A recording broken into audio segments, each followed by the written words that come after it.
The dense jungles of Guadalcanal swayed in the humid, salty breeze, a labyrinth of green that hid both life and death. In the early morning mist, the cries of unseen birds echoed across the island, their calls mingling with the constant hum of insects. The ground was soft and damp, the thick kunai grass brushing against the ankles of those who dared to traverse it. It was a place of beauty, yet beneath the serene veneer lay a strategic prize that could determine the fate of the Pacific. The Allies knew that controlling Guadalcanal meant controlling the air and sea routes to Australia. The Japanese knew it too, and they were coming, even as the sun pierced the canopy, revealing the jagged peaks and hidden river valleys. The first whispers of conflict stirred. American Marines, barely acclimated to the stifling heat and the choking humidity, began their vigil. Henderson Field, carved out of the jungle with sweat, determination, and makeshift equipment, had become a lifeline, a runway that could allow Allied aircraft to strike back against the Japanese advance. But the island was isolated, its supply lines perilous, and the enemy underestimated neither its defenders nor its terrain. The shadow of Colonel Ichiki's recent failed assault, the Battle of Tenaru, still lingered in the minds of both sides. Japanese forces had suffered a humiliating defeat, yet they would not be deterred. A far larger force loomed on the horizon, and the quiet tension of Guadalcanal was about to erupt. The Americans who stood on the island were a mix of hardened veterans and raw recruits. Their leader, Lieutenant Colonel Merritt, Red Mike Edson, was a man whose reputation for ingenuity and unflinching courage preceded him. To his men, Edson was not just a commander, but a symbol of calm and chaos, a man who could look at the horrors of war and find a path through them. His eyes scanned the jungle from the ridge, noting every rise and depression, every potential avenue of enemy approach. And yet, even Edson could not know the full extent of what was coming. The Japanese High Command had committed a force far greater than Ichiki's, and the coming battle would test every Marine on the island to their limits. Guadalcanal itself had been quietly transformed into a bastion. Along the coasts, coral reefs and mangroves slowed approaching vessels. The rivers and marshes created natural choke points. From the vantage of the ridges, the land seemed serene, almost welcoming, yet the reality was far more deadly. Intelligence reports trickled in. Japanese forces were mobilizing on the northern beaches, their plans bold and their numbers terrifying. Approximately 3,000 soldiers, well-trained and seasoned in jungle warfare. The American forces, numbering only a fraction of that, were preparing to meet them with artillery, ingenuity, and an unbreakable resolve. And somewhere in the shadows, the first elements of Kawaguchi's forces began their silent approach, their intentions clear, but their strength unknown. The isolation of the island weighed heavily on the Marines. Supplies were scarce, food was meager, and the ever-present threat of disease lurked in every stagnant puddle. Yet, they held firm, knowing that Henderson Field could not fall. For Edson, the stakes were not just tactically, were existential. The ridge he would soon defend became more than just terrain. It became a symbol of resilience, a line that could not be breached without changing the course of the war. And as night fell over the jungle, the first flickers of movement could be seen along the coastline, figures moving silently through the shadows, their silhouettes dancing in the moonlight. The Marines had been warned that a massive assault was imminent, but the question that hung over them like the humid night air was, would they be ready? Colonel Edson paced along the narrow paths of the ridge, speaking briefly to his subordinates, instilling confidence where fear threatened to grow. Each man knew his role, each artillery piece was sighted, and every foxhole had been reinforced. But still, the psychological weight of the enemy's numbers bore down upon them. The Japanese had learned from Tenaru, and they would not make the same mistakes. They had adapted, and now they were coming in force, determined to reclaim what they believed was rightfully theirs. The Marines tightened their grips on rifles, adjusted their belts, and whispered prayers under the thick canopy. The calm before the storm had ended. As dawn approached on the eve of the coming battle, the jungle itself seemed to hold its breath. The cries of birds had ceased, the wind softened, and a tense silence enveloped the ridge. Somewhere across the island, the first units of Kawaguchi's men made final preparations, their eyes set on the ridge that American forces would defend with every ounce of courage they possessed. And in that moment, as the first light touched the leaves and the heat of the day began to swell, a single question lingered in the minds of both the defenders and the invaders. Who would break first under the relentless weight of the coming fight? For those watching this story unfold, imagine standing in that humid, Tangled jungle, the scent of wet earth thick in your lungs, the distant sound of movement just beyond your sight. Picture the anticipation, the dread, and the grim determination of men who knew the odds were against them. And if you want to follow the story of courage, strategy, and the sheer human will to survive in these moments of extreme danger, make sure to subscribe and like the video. Helps more people discover these incredible, untold stories from history. The ridge that Lieutenant Colonel Edson would soon defend loomed like a silent sentinel over the northern approaches to Henderson Field. From the ridge's vantage, the jungles stretched in undulating waves, concealing the natural rivers, and dense kunai grass that could either protect the defenders or swallow the unwary. Reconnaissance had been meticulous. Scouts, both American and native, probed the edges of the island, moving silently through mud and foliage, reporting on Japanese movements and providing critical intelligence. Australian coast watchers, stationed on nearby hills, transmitted encrypted messages about enemy ship movements, and the nightly Tokyo Express runs Japanese destroyers and barges ferrying troops and supplies under the cover of darkness. It was during one of these tense nights that Edson received a critical report from his scouts. A large Japanese force was consolidating at Tivu Point, preparing for a landing. The details were chilling. Barges stacked with troops, artillery pieces, and supplies, all poised to storm the beaches in the coming days. Edson knew the terrain intimately. He had walked every slope of the ridge, noting every potential choke point, every creek that could be turned into a defensive advantage. And yet, even with the knowledge of where the enemy might strike, the thought of facing 3,000 battle-hardened Japanese soldiers with a fraction of that number pressed heavily on his mind. Would the ridge hold under such overwhelming force? Edson moved quickly, visiting every platoon, inspecting foxholes and artillery positions. Each position was carefully chosen to maximize line of sight while minimizing exposure. He coordinated the placement of mortars to cover natural gaps in the terrain and instructed machine gunners to set crossfires where the Japanese would be funneled by marshes and ridges. Every move was calculated, every position scrutinized. Yet the Japanese were cunning, their doctrine emphasizing speed and surprise. Even as Edson prepared, he could not be certain which approach they would take, and which part of his defense might be tested first. The island, with its dense jungle and treacherous rivers, was about to become a deadly chessboard hand. Each piece could mean life or death. Then came news that would change everything. A raid on Tashima, a small Japanese outpost, had yielded captured documents. The intelligence revealed the full scale of Kawaguchi's planned assault. Approximately 3,000 troops were being sent directly toward Henderson Field. The confirmation sent a shiver through Edson's command. This was not a probing attack or a minor raid. It was a full-scale attempt to retake Guadalcanal. The documents detailed Japanese intentions, units involved, and even approximate landing points. Edson had predicted a larger assault, but seeing it verified in black and white sharpened the reality of the coming fight. The ridge was no longer just a defensive position. It was the line between holding Guadalcanal or ceding it to the enemy. Preparation intensified. Edson personally oversaw the placement of artillery on the ridge's highest points. Every gun pit, every foxhole, every entrenchment was inspected. Supply lines, already strained by distance and the ever-present threat of Japanese submarines, were meticulously organized to ensure ammunition, water, and medical support could be delivered under fire. Communication lines were laid to guarantee that messages could move quickly between units, even if the jungle tried to swallow them whole. Small reconnaissance teams were sent out nightly, returning with vital updates on enemy positions and strength. And yet,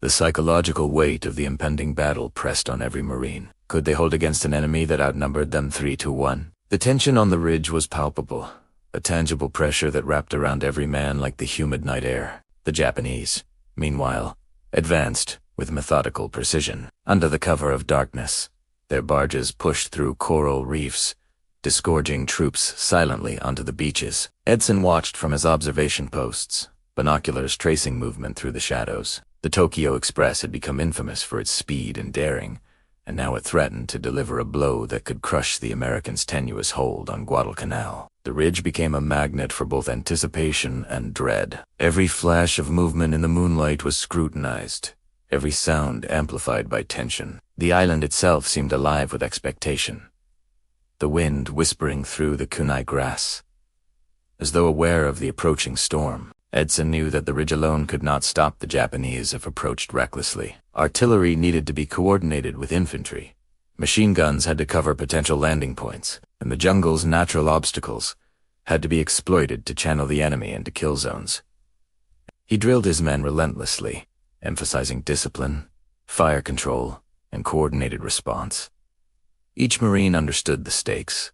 Failure was not an option, but even with planning, the unpredictability of war loomed. Nature could betray the mudslides, sudden storms, disease, and the enemy could adapt, striking where defenses were weakest. And somewhere across the island, the Japanese were plotting the same, refining their assault for maximum effect. The stage was set, the pieces in place, and soon the quiet tension of preparation would erupt into the chaos of combat. As the sun dipped below the horizon, painting the jungle in bruised purples and reds, Edson gathered his commanders for one last assessment. Maps were spread, artillery coordinates reviewed, and contingency plans confirmed. The Marines, many of them young and far from home, were bracing themselves against the unknown horrors of battle. And as night descended fully, a whispering wind carried the sounds of distant barges scraping against coral reefs, a harbinger of the assault to come. The ridge was ready, but the question lingered like smoke over the treetops. Would the preparations be enough to withstand the might of Kawaguchi's 3,000 soldiers? The coming battle would test every ounce of courage, every strategic calculation, and every shred of resilience in the Marines' arsenal. And in the darkness, the first shadowed forms of the Japanese forces moved silently toward the ridge, unaware that a line of determined defenders waited, ready to challenge them at every step.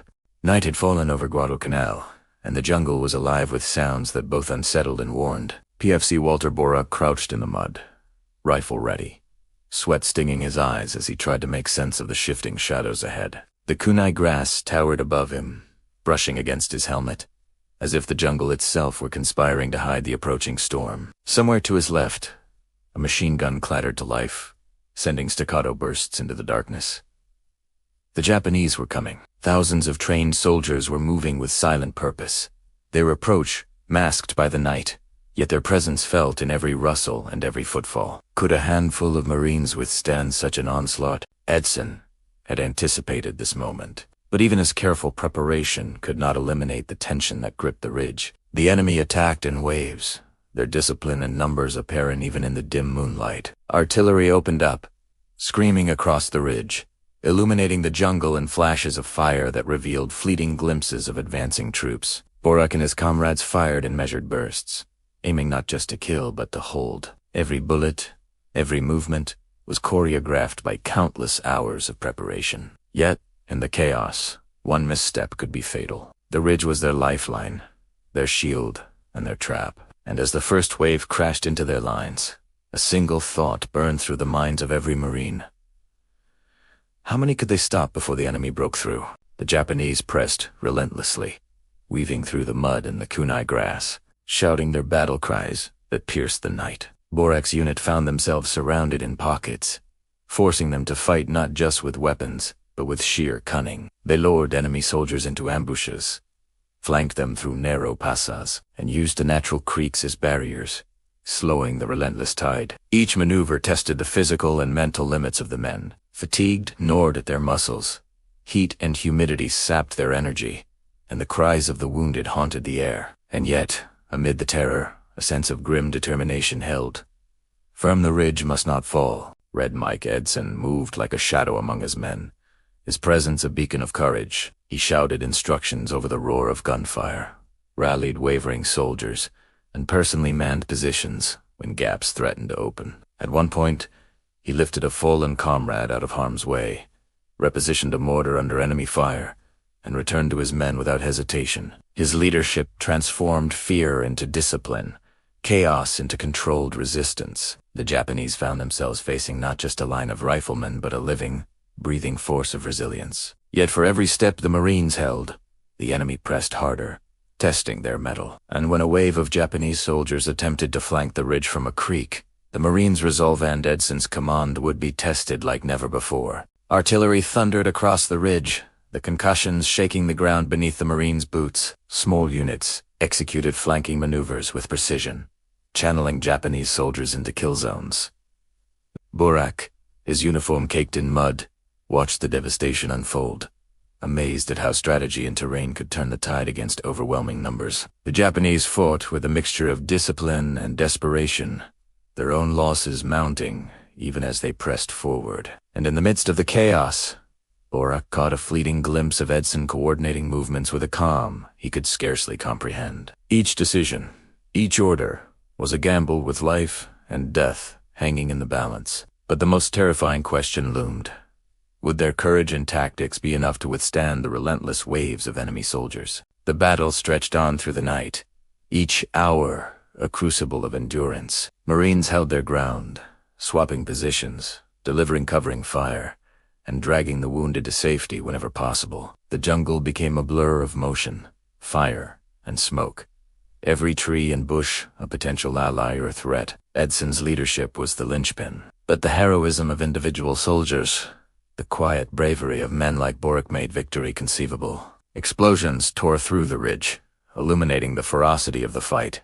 Yet each flash revealed the enemy's persistence. Somewhere deeper in the jungle, reserves gathered, waiting for the chance to strike. The ridge, though battered, held firm, but how long could they endure? As dawn approached, the first rays of sunlight cast the ridge in a blood-red glow, highlighting the devastation and the courage of those who had survived the night. The Japanese attacks had been repelled repeatedly, their numerical advantage blunted by disciplined resistance, terrain mastery, and unyielding morale. Yet, the threat was far from over. Another wave of enemy soldiers loomed, waiting to test the limits of human endurance. Borak, exhausted and mud-streaked, clutched his rifle, his senses heightened, every nerve alert to the slightest movement. And from the ridge's summit, Edson observed the battlefield, eyes scanning for the next threat, knowing that one mistake could undo everything they had fought for. The ridge had become more than just a defensive position. It had become a testament to courage, leadership, and the will to survive against overwhelming odds. For those witnessing this incredible story, imagine the intensity, the adrenaline, and the courage it takes to hold a line under such conditions. Every decision, every shot, every maneuver was a gamble with life itself. And if you want to experience more stories of courage, strategy, and human endurance, subscribe and like the video. Your support helps bring these incredible moments of history to more people around the world. The battle raged on, but the ridge would not fall. The Marines, outnumbered yet unbroken, had turned a night of terror into a defining stand-to-stand that would echo through history and shaped the outcome of the Pacific War.